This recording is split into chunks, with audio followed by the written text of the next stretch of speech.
what was the biggest break of your career? And I don't want you to say when Fox hired you, because that's too easy. Besides no, it that. wasn't.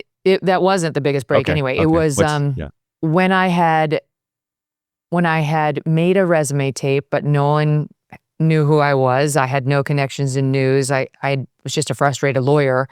I didn't know what to do. And I had one of those moments where I was like, I'm never going to get into news. I'm 32, which I thought was old. And I'm like, I know nobody.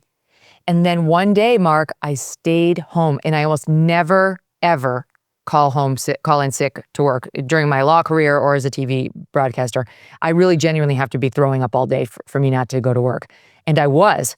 And I had on Lifetime television, Mark Halperin. Yes, it's true.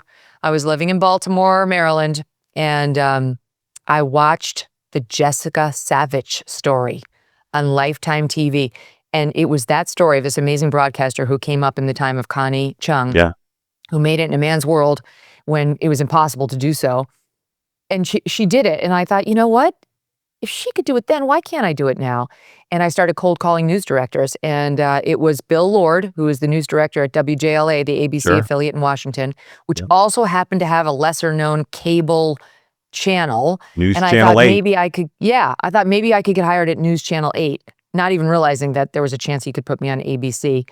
And that guy, I convinced him to let me drop off my resume in person, which was huge because I knew, given my 9 years of law practice, I could talk my way into the job. And I did. That was the biggest break. What's the biggest break you've had since you left NBC? I mean, I guess,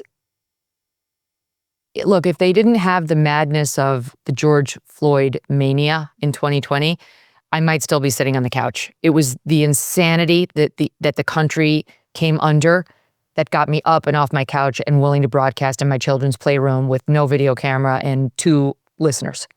So in a way, that was a break for me, that the news cycle came in and just touched on all these things that are really important to me, like fairness and justice and due process and facts about cops that were being misrepresented left and right, that I got off that couch and started what turned out to be a good show.